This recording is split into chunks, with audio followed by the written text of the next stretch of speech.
Welcome to Nerdarchy, for nerds by nerds. I'm Nerdarchy Steve, and today I'm hanging out with Grant Ellis, the kind of the RPG nomad. How you I'm doing, the man? Wanderer. I'm happy to be here, Dave. It's great to be back here on the Revive Daily Live Chats with my friends over at Nerdarchy.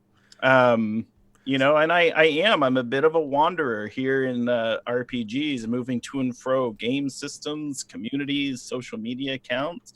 I'm happy to be here. Well, I mean, you've had a home for a little while over with the lads at WebDM. You've been chilling over there for a while, streaming some games. Matter of fact, in the pinned comment, you can find places to find Grant Ellis on the web.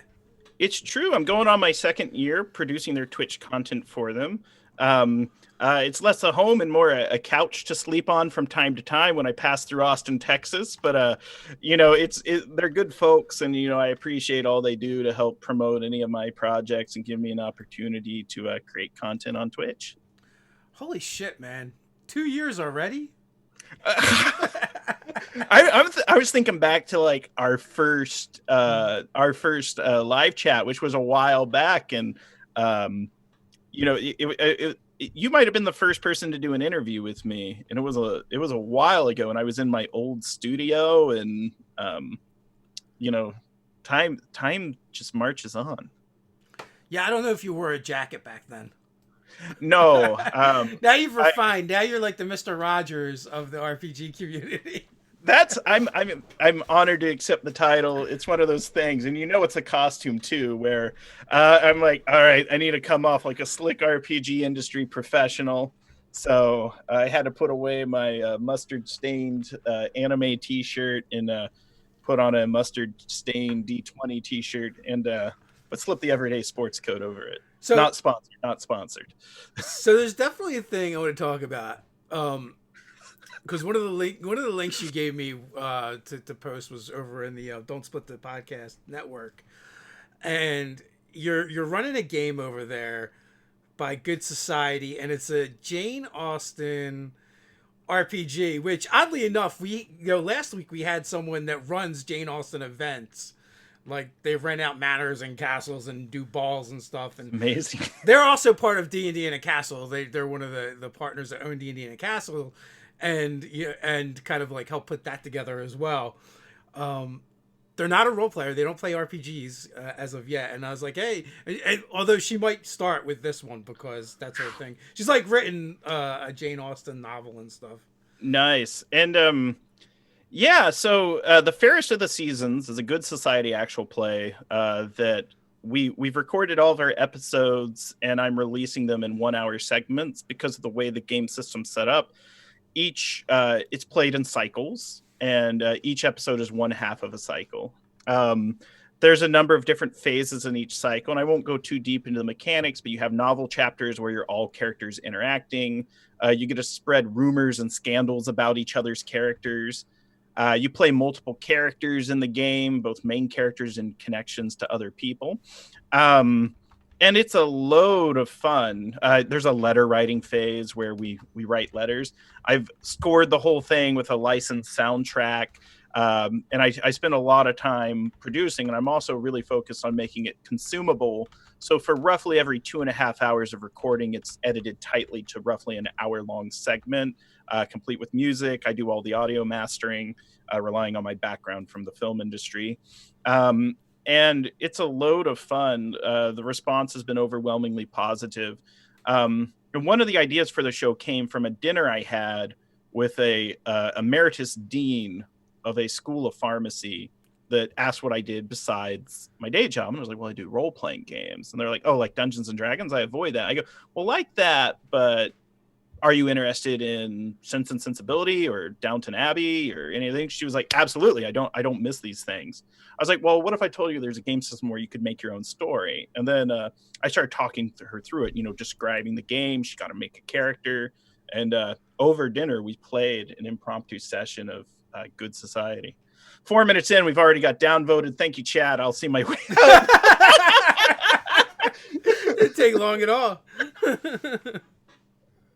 The Grant Ellis fans in the house. Or maybe they actually are a fan of yours and they just don't like us. They're like, that was the compromise. Like, well, come on, we'll watch Grant, but we're definitely downvoting these clowns. Hey, it's all engagement. It's It all helps the algorithm. it does, it does. So what are the stories like for that game? Oh, so what you do as a group is you decide, you sort of build what's called a play set together. And there's different dials you set. You go, I want to make this a romantic comedy. I want to make this a serious drama. Or you say, I want this to be an Oscar Wilde over the top farce. Like we're just going to go straight for laughs. And then there's different types of stories you can put together called the thematic play set.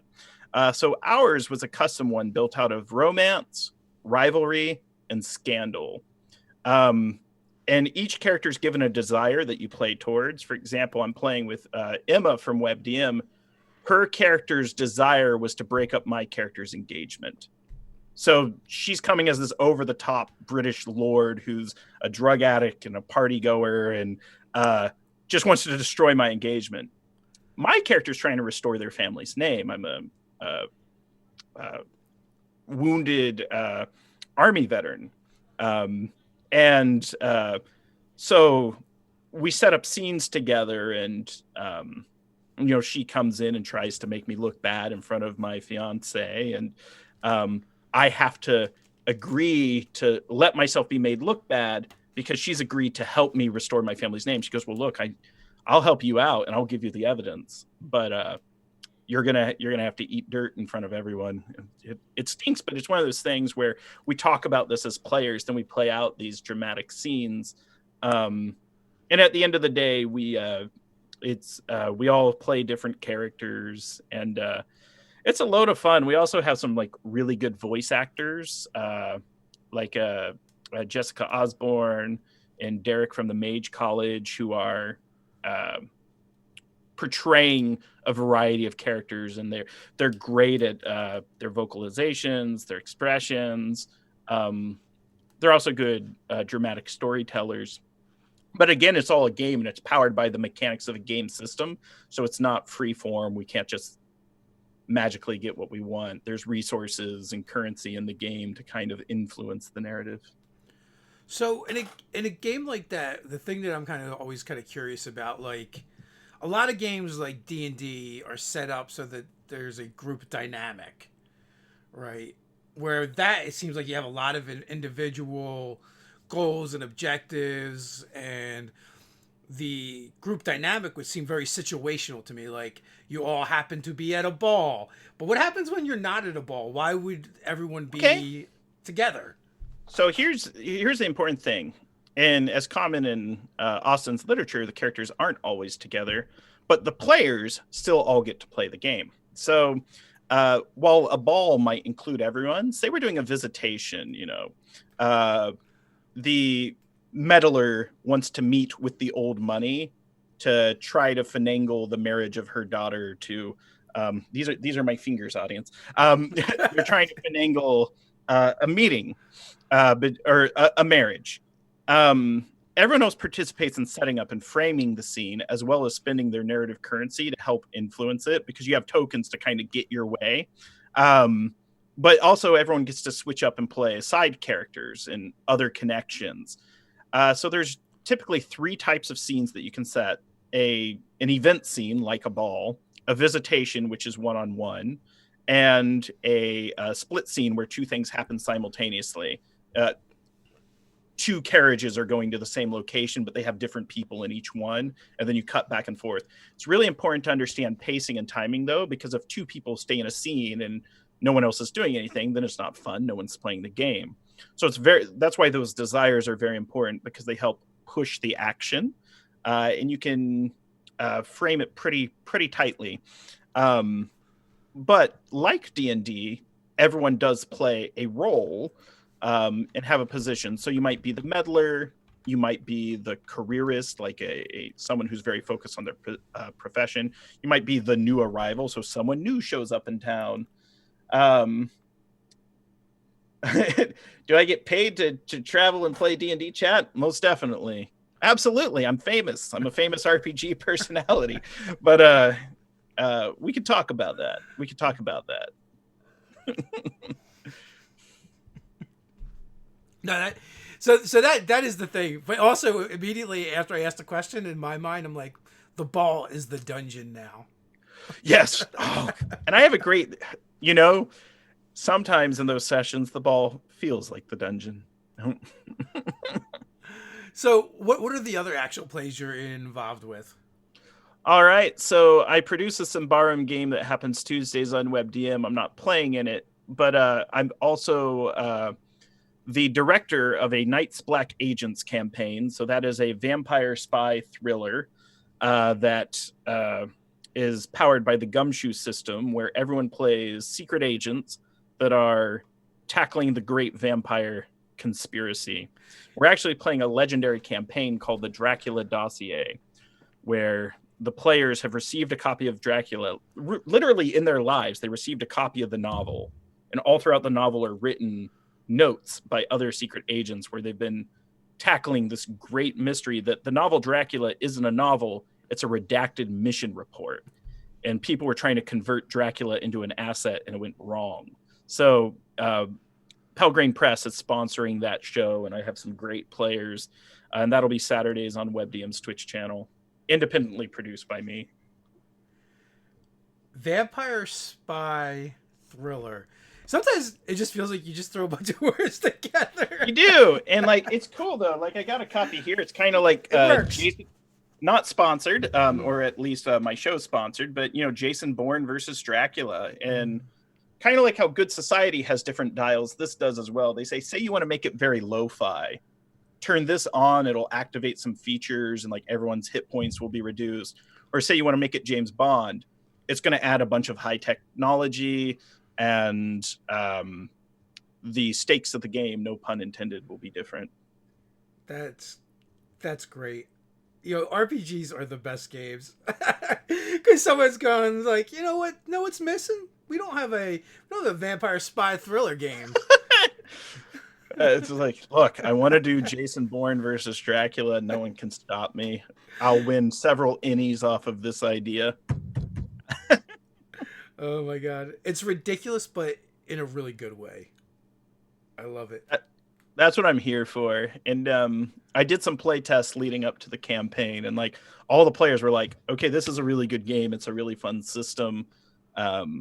It feels like I'm in an action movie with car chases and guns a-blazing. And I think it's a really, particularly if you're playing a game for an audience, turning up those dials to 11, so to speak, is pretty entertaining to watch. We last Friday we play tested a game. There's a board game called Maximum Apocalypse. Mm-hmm. And so one of the fans like wrote up an RPG for it and then pitched it to the game company, and they're like, you know what? I don't RPG, but this seems really good. And kind of then I think they kind of turned it over to one of their in-house game designers that plays RPGs, and you know, between the original writer and them, I think they came up with some stuff, and we played that on Friday. So we each came from like a different apocalypse.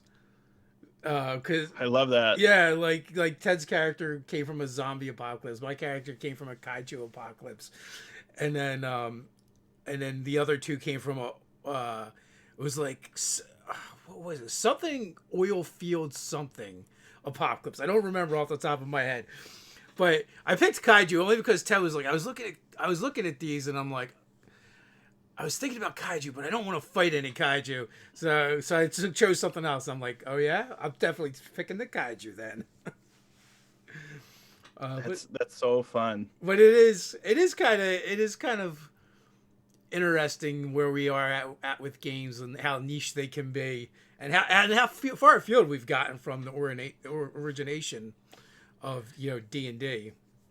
Yeah, it's really interesting, and I think it's a really neat way to find expression. And also, you know, specifically for Dungeons and Dragons, I think there's still a lot of ground in Dungeons and Dragons to explore, particularly on the player side. You think there's 46 years of content that you can play through. at any point. There's a lot of different settings. People are free to develop their own settings. Some of the work I do with our mutual friends at 2C Gaming is building and designing mechanics for D&D. Last night I was working on a relationship system similar to one you might find in a game like Blue Rose, which is more niche, romantic fantasy. Jeremy Crawford from Wizards of the Coast was also the lead designer on the first edition of that game. But are there ways we can make feats, charms, and boons kind of work like single-use magic items, where if I have a strong bond like of friendship or fellowship between two characters, like we are battle brothers and we're going into battle, maybe once per day I can activate an ability to get 10 bonus temporary hit points and plus 1d4 on all my attack rolls just for this combat. But it's because I'm in combat with my battle brother that I get that ability, just once per day. And likewise, maybe I can do kind of like that goblin boss redirect where I move my brother out of the way and stand in place and take the damage. Little things like that. So I think, as a game and a system, there's still lots that can be explored. Yeah, no, absolutely. Speaking of 2C Gaming, you also do work with some other gaming companies as well, don't you? Yes, I've done work with Monty Cook Games, a few other companies here and there. I've worked with Saturday Morning Scenarios,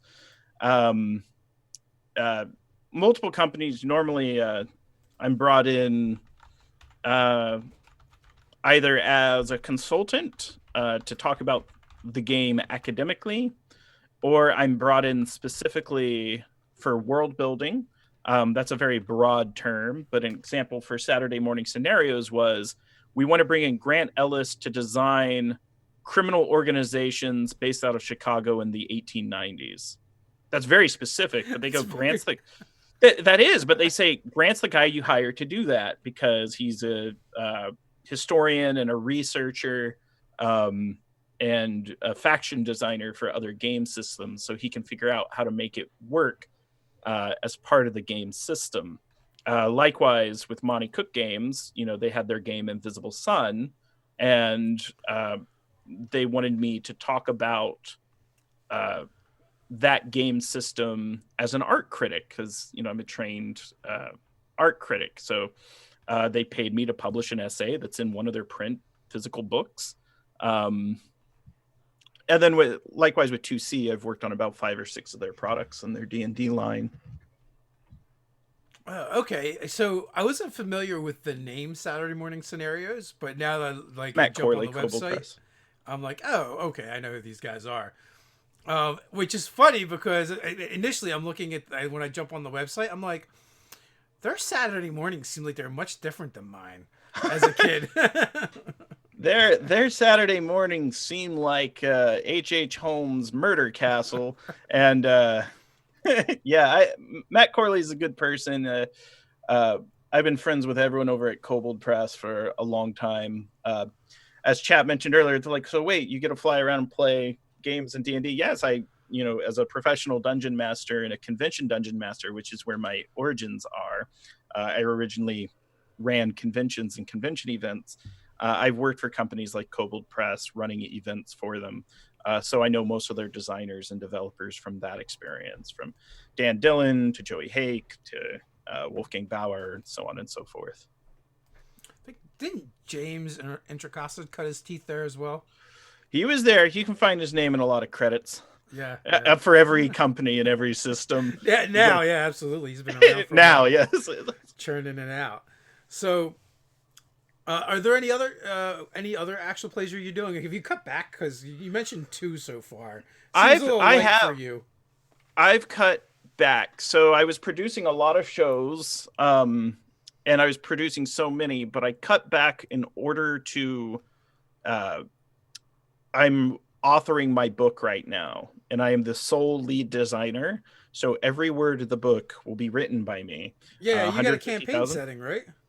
Yes. So I have the campaign setting, Grim World, which is kind of like if you played a lot of the JRPGs in the 90s, like Secret of Mana or Final Fantasy VI, or the if you like movies like The Dark Crystal or Labyrinth, it's kind of my dark fairy tale setting that introduces several new mechanical systems to support different story types.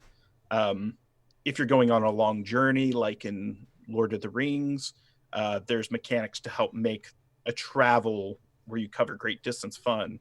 If you're doing an expedition, like clearing out a dungeon, there's some additional mechanics for that. Likewise, solving mysteries, courtly intrigue, romance, etc.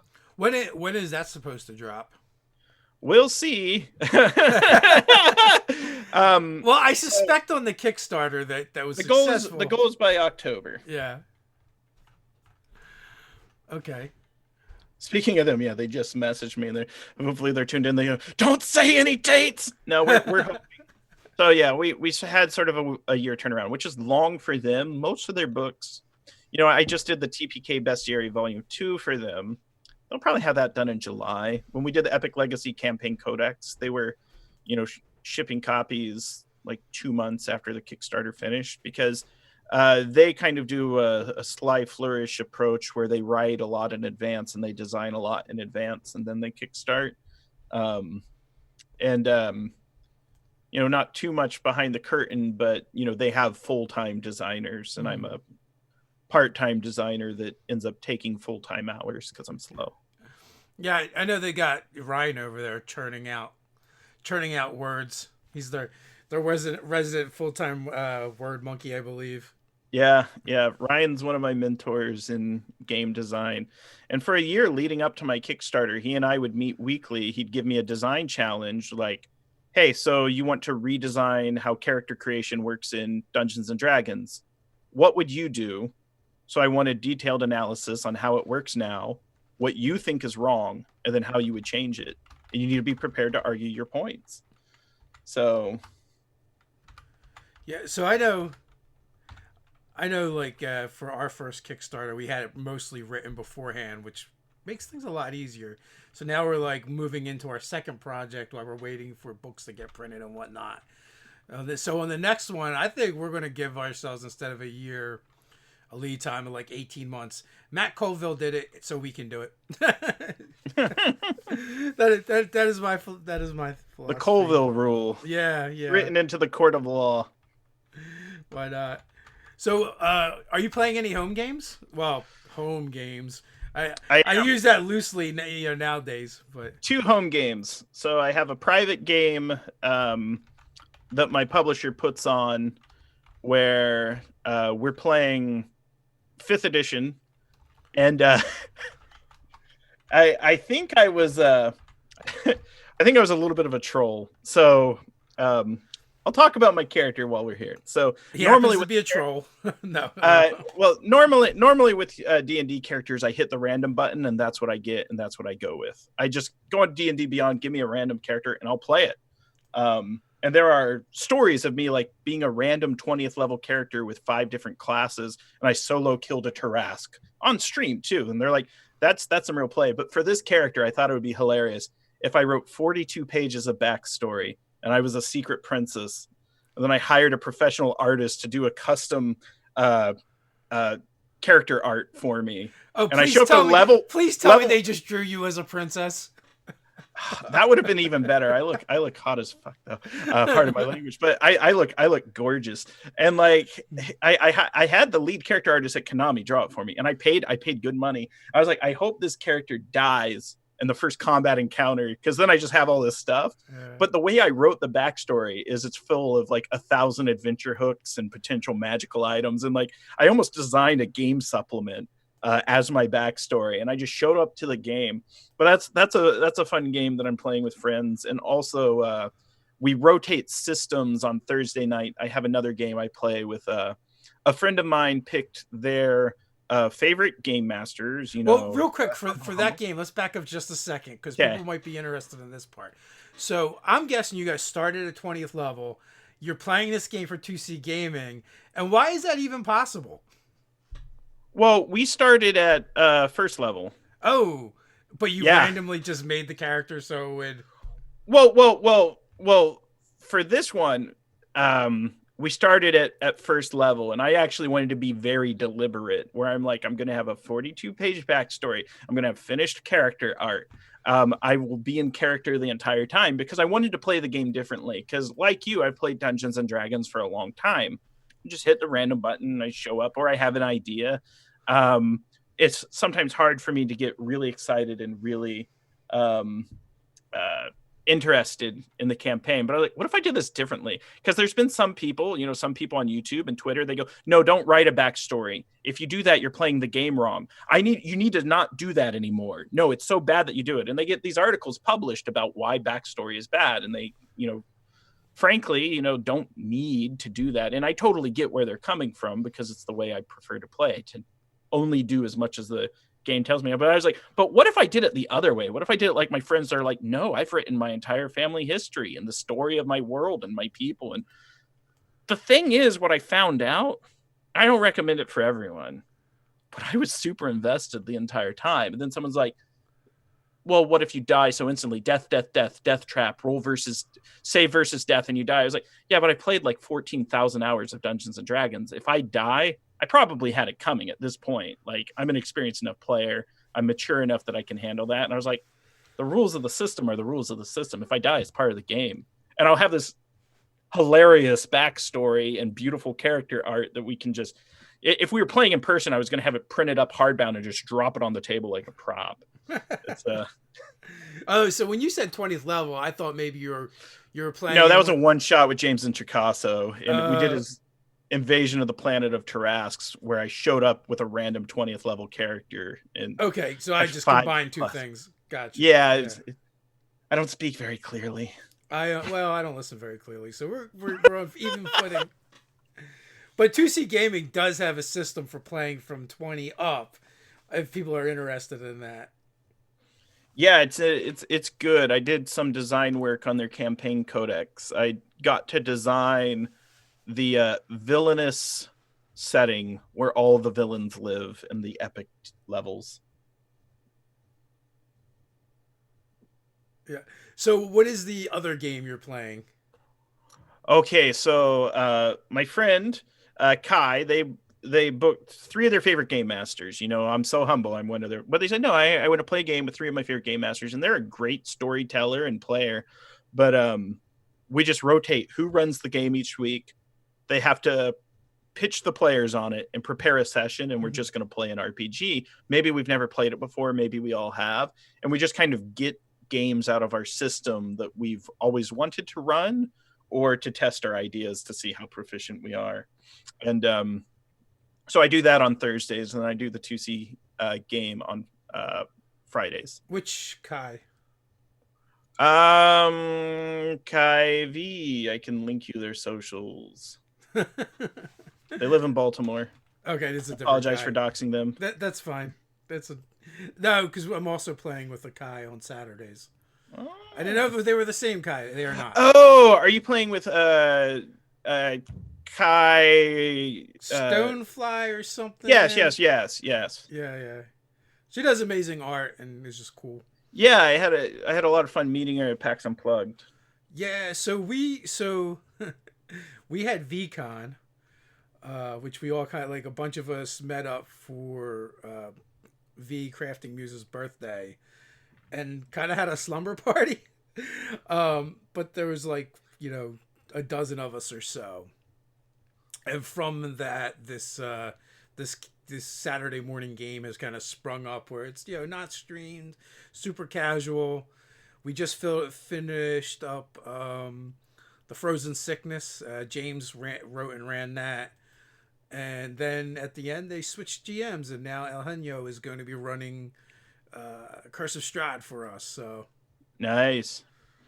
Yeah, I really enjoy. I've explained to people before, there's kind of a difference between public performative play when you're playing on streams, and then when you play in a private game, different pressure, and there's some different rules. I'm actually working on an academic paper that draws comparisons between the pro wrestling business and politics and rules to working a match and playing in actual play games. Uh, well, well, these are the places my mind goes as an academic. But the But question is, when can we get actual plays listed as essential? they are. We just do them remotely when we have those Vince McMahon dollars. Yeah, that's when it happens. Maybe Critical Role could be our Vince McMahon. Uh, dollars wise, anyway, not Yeah, I personality. was gonna say. I was like, ooh, you're fired. Yeah. No. That's a very bad analogy. Oh man. So what? What is the difference between for you playing actual plays and playing like your kind of your home games? What are like the pros and cons? So I'll talk a little bit about the difference. So with a public game, I am 100% focused on performing for the audience. Not everyone will say that. They'll say, well, when I play a game, it's just me and that. There you go. I'm very audience conscious, and I want the audience to be delighted, entertained, and willing to come back and watch again. My background's in motion pictures and television, and I'm very, very, very uh, conscious about audience retention and interest. Likewise, I want to make sure all the players in the game look good and come off well to the audience. And there's been times like I've had to talk with players and say, look, I want you to look good on stream. Here's the way the mechanics work, and here's the math. Here's how we might play it out to not make your character look like a chump. But understand, we're still playing a game. We're not just free forming. If we have to roll dice, one of us could die, and there's a very good chance statistically that it's not the person you want to die in the combat. So let's just talk about maybe we can some table etiquette and dynamics, so we can still make your character look powerful without rolling the dice. And we're very much playing to the audience. Likewise, you have to think about timing and pacing specifically for the distribution. I'm doing podcasts. My podcasts are very tightly edited into 1 hour episodes, but there's maybe 2.5 hours of the session, and we just cut out dead space, pauses, maybe where there's a rules discussion that the audience isn't interested in hearing. My private games, what I like about that is that's where we have a lot of freedom to try things new. There's still an audience, but it's just those in the magic circle, those around the table. We have a chance to experiment. And also, there's a different level. I'll use the word intimacy. There's a different level of intimacy when it's behind closed doors. I think sometimes, too, the immersion is enhanced. Where it's just us, we dim the lights around the table and we focus on the game in front of us, not the social media promotion, not the having everything we've ever said on a show clipped and taken and redistributed someplace. And you have to be conscientious of about that when you play, but it's just we're gonna have a game that's gonna exist in this one space and then it's gonna be gone forever like magic. So, see, I feel a little bit like it's the opposite, where sometimes the stream games I'm in are more immersive than my home games. Like, also, it does very much depend on the stream itself and kind of the tone that's there. But like our home games is very much a lot of times beer and pretzel and dick jokes and us being immature, fart jokes, whatever. Where when I'm streaming and playing a game, it feels like it's very much more in the game, and in the game world. Mm-hmm. And if you're gonna have the beer and pretzel stuff, there's a way to portray that in media, but you also have to understand, it's now open to the world, and Yeah. not everyone in the world likes beer or pretzels, and the game's not necessarily for them; it's for the people that do. Yeah, it's one of those things too where when something designed for a small audience becomes accessible for the world, we sometimes have to ask, how are people going to use their agency to engage with this content I've presented? It's because it's like no one has to watch this, but if you choose to, that's why I tend to also have warnings, promises, and disclaimers before my streams now, where it's like, hey, just so you know, this is an R-rated vampire super spy stream. It's this is based on media and fiction that depicts intense themes of violence and betrayal, but also And non-consent, right? Like the whole nature of the vampire is non-consent. oh, it's horrible, and that's why I tell everyone. I was like, they're the absolute worst, which is why we fight against them. Um, Likewise, there's also promises. There's going to be action. There's going to be excitement. There's going to be adventure, intrigue, and mystery, and we're all going to do our best to delight and to entertain. But also the disclaimer: it's just a game. If anyone wants to check, also this is the difference. For you, kind of alluded to it. For a public performative game, a streamed game, like we have a code of conduct. And before I run a game and produce a show, everyone agrees to the code of conduct or they don't play. And I've been using that for almost a little over 2 years now, where it's like, hey, here's some things to be aware of. Here's some rules and guidelines. The code of conduct does make way for some flexibility as long as everyone agrees to it, everyone consents. But because we're putting ourselves in a public space, and we're going through distribution channels, there's sponsorship dollars, we're doing this in promotion of a product, we do have to adhere to some guidelines. Makes sense. And since we do some of the similar things, I totally get that and understand. So nowadays, now that we're in the apocalypse, are you playing more or less games? There was a time when I was like, I have no games, but now it just seems like the games just keep coming. And I'm like, oh no, I'm taking on too much. So I'm also playing a lot of like digital games. Like I'm playing a lot of visual novels on stream. I'm playing a lot of digital board games with friends. Same with my friends in RPGs. I think since the apocalypse has happened, I'm definitely playing more games. Yeah, I feel like for us, it's not so much that we have more time, it's that other people around us have more time now. Yeah, for sure.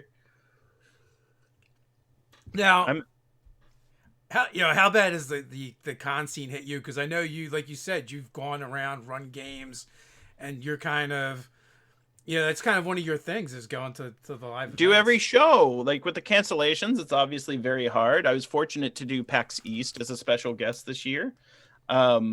Yes, Richie in chat. I have been playing lots of Armello.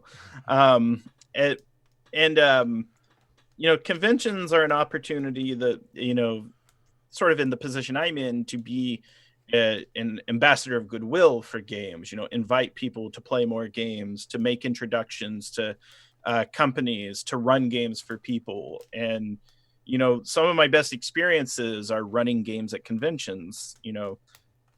We've had families drive 200 miles to show up at Origins, and a father's going to, his kids are going to play their first game of D&D. They're going to play it at a convention. And their dungeon master is going to be either myself or Dan Dillon, right? And it's like, and we're going to run the best game of D&D we can for that group. With the cons closing or being delayed, there's not a chance to sort of share that magic. Because I know you at cons run an insane number of games generally. I alternate. So some conventions I work in more of a special guest capacity. Other times I say I need to get into the trenches and run that ungodly amount of games. Like Gen Con 2 years ago, I was like, I'm going to do 10 games. I'm going to do the 10 games in 3 days. And I'm just going to Iron Man through this. PAX Unplugged, I might not run any games. I might run a private game, but that's it. I like to alternate and switch it up because I really love being in. Because if you run games for the whole convention, that's all you're doing. You can't really enjoy the other aspects of it. Yeah, that's the downside. And sometimes, though, depending on who's in the game, it might have the same benefit, so to speak. Like there's been some people that are like, we knew each other from the business, and like an example, Sly Flourish sits down next to me. He goes, "Thank God you're my DM. And then, someone else, Eric Vulgaris from Roll20 sits next to me. Suddenly you have this game of the industry professionals. Sean Merwin, from, Adventures League, Wizards of the Coast sits down. And, illustrators come in. And it's like, this is a pretty badass table, and we're all going to get to play a game together. And it was fortuitous. But yeah, it's there's a lot of other aspects, from vendor halls to panels to just hanging out with friends. Like, some of my best memories is like hanging out with you at a bar, just talking about, life. It's important to have that time. That happens often. So Richie, our friend from Legends of Adventurous, wants to know if we think Gen Con will be canceled this year. The great presidential debate question, and depending on how you answer this, I can't speculate. So there's two factors. I don't think it will, but it's hard to tell. If it does, I wouldn't be surprised. So the main thing, all the conventions are waiting for the same thing. They're waiting to see if that state is shut down while their convention is going on, because if it is, they can get back their deposits. If it isn't, they're kind of screwed, and they're almost forced to have the convention.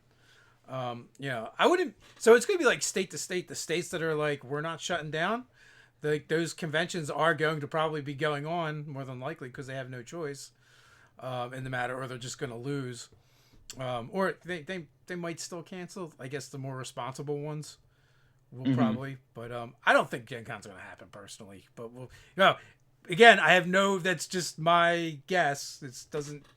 It's not based in facts or anything. Yeah, it's hard, and it's one of these things we just have to go by gut instincts. So it's just wait and see. We're gonna all wait and see. Like, personally, I feel like I wouldn't be surprised if everything canceled for the year.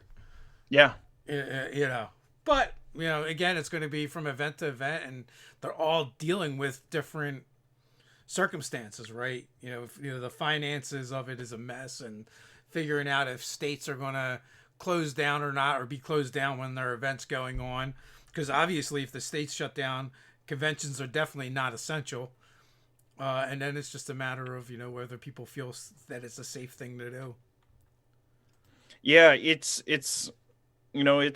one of those things we're gonna have to play it by ear. Obviously I hope conventions happen, but I also hope people stay healthy and happy, and whatever decisions are made with the best judgment and intentions, and using the most informed advice that they're given from the leading experts in the area. So it's one of those things. It's like that's sort of how I make decisions, and try to get the best information I can, and then get it from multiple people, and then use my judgment what serves the greatest good.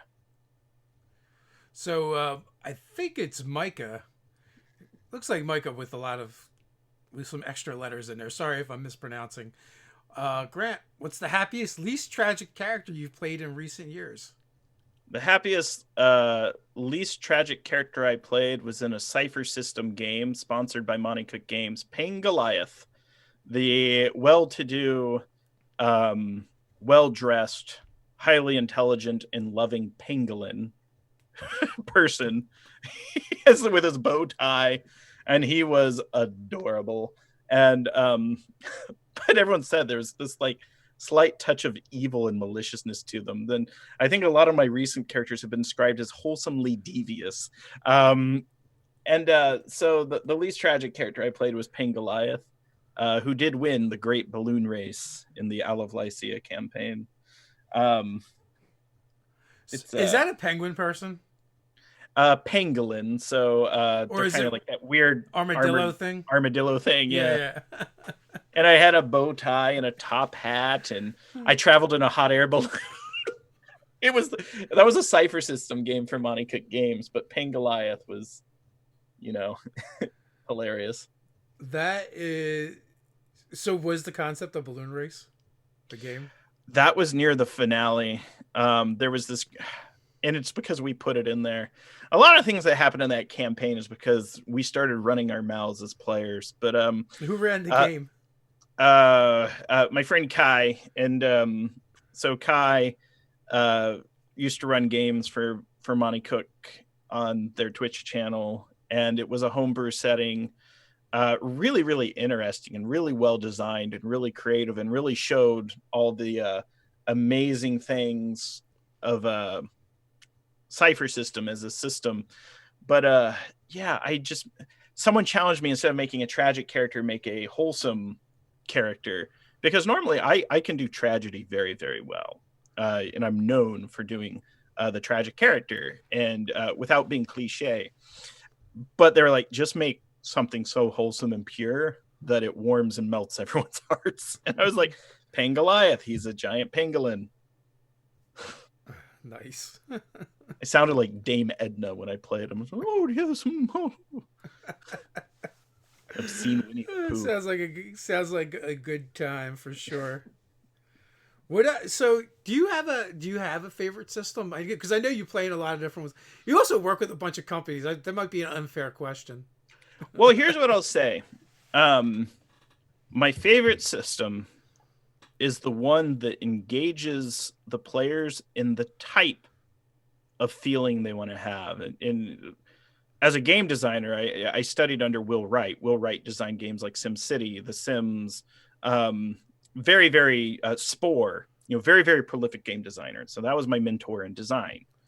And Will says when we use games to tell, as a storytelling medium, people are going to feel different emotions. So depending on what you want them to feel, pick the system that does that. So if I want people to be scared, it might have mechanics that supplement horror.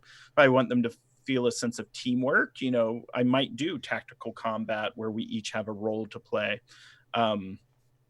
If I want them to have those happy, feel good feels, I might run a system like Golden Sky Stories, which is a Japanese anime RPG where you play different, animal spirits. And so, that's sort of my answer to that. And so it helps to have a very large library. Right now, the kick is vampires, super spies, Jason Bourne versus Dracula. No, and that totally makes sense. I mean, there's just some people they want to try and play like every game with D&D, or we always get the question, how do I play this with D&D? And my answer is generally like, there's literally someone that made that game that you can just play instead of trying to like shoehorn D&D into that. And I get the challenge. One of my favorite designers is Sam Webby, who does a lot of work with Modifius and Black Cat's games. He did Star Trek Adventures and games like that. So he did the Spy game, which is powered by 5th edition. And he goes, a lot of people spend a long time learning a system. And after they learn the system, they just want to use that system for what they can. What he did is he very carefully made a 5th edition Spy game system to reduce the amount of time it would take the largest player base to learn. However, there's other games. A lot of people were messaging me. I said I wanted to do a Rescuers game where I'm Bernard and Bianca, these Disney mice from a 1970s movie. And a lot of people linked a lot of D&D variants. They go, well, this game has mice in it. And I'm like, yeah, no disrespect to that game, but that's not like world traveling mice who are going to rescue, orphans. Yeah. It doesn't support the kind of story I'm trying to tell. No, definitely having mechanics that actually support the type of game you're trying to play is super helpful. Mr. Rob's cleaning service wants to know what is the longest distance you've traveled for a con?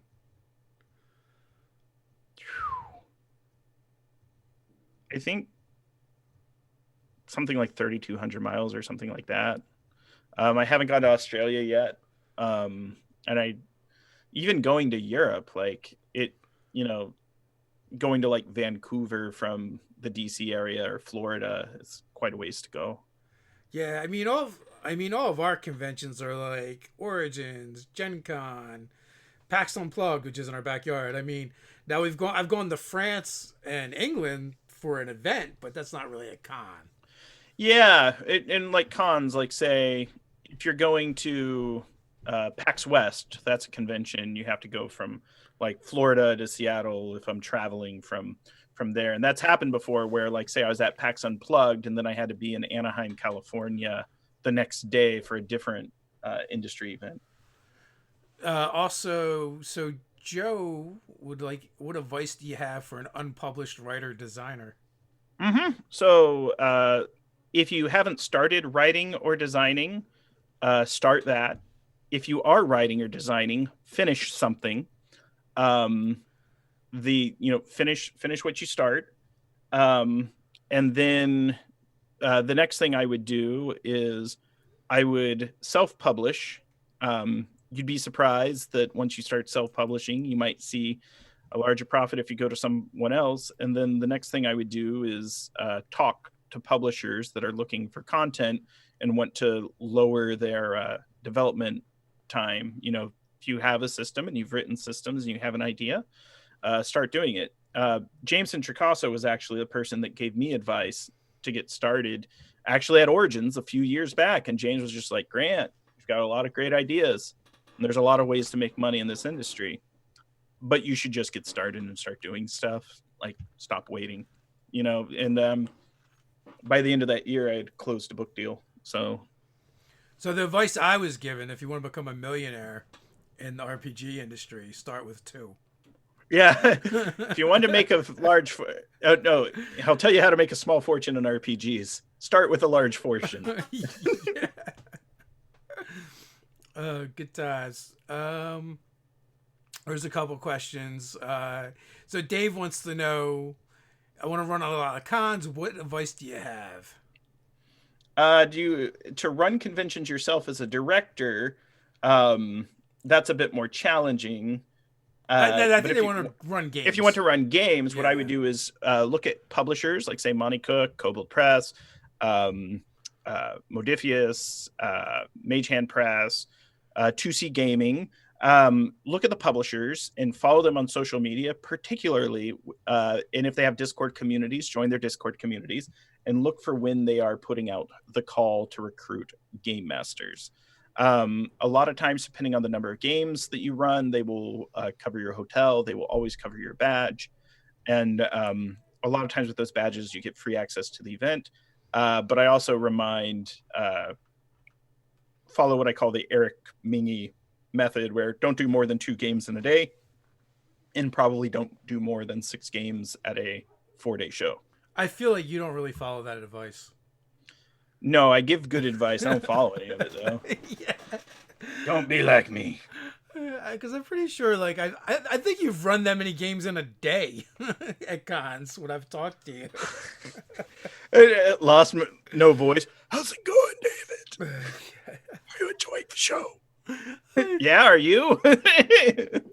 Dave also wants to know, do you have a favorite con? That one's tough. They're all like... It's very tough, and it changes every year. My favorite con is the one where, I'll kind of put it this way. I really like PAX Unplugged, and I really like Gen Con. But I also like smaller shows. I like regional shows. Like, I run GEXCon, GEXCon, in Northern Virginia. Good attendance. We have a very strong local tabletop scene. I get to work with all, like Richie in chat. I met Richie at a GEXCon. Great show and a lot of fun with some great games. But I really like hanging out with people.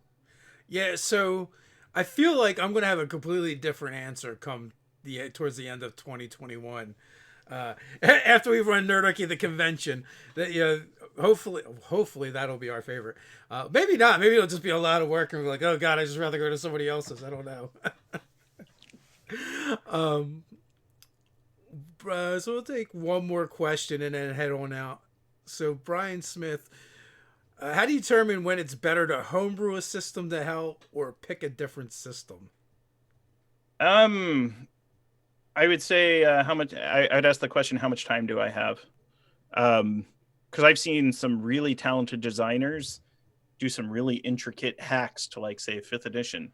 They were Wizards of the Coast employees. They worked in the game industry for 25 years. They have a very deep knowledge and system mastery. But also, I would look at your personal ability as a designer. Are your design chops up to par with the leaders in the industry? If they're not, maybe just pick a different system. But if you have the talent and the skill set to design mechanics for games and systems for games, by all means, feel free to homebrew. Yeah, it's like it's like somewhere between convenience and the feel you're going for. Like, is there a system that already kind of gives the feel that you're going for? Then that's probably the direction I would lean into. And, how much time do you have on your hand? Like you said, in order to make up everything and homebrew everything. It's it can be a lot of work. When so the most popular question is like, how do I play Star Wars with D&D? I feel like we've gotten. I'm like, pick one of the 7 Star Wars games out there.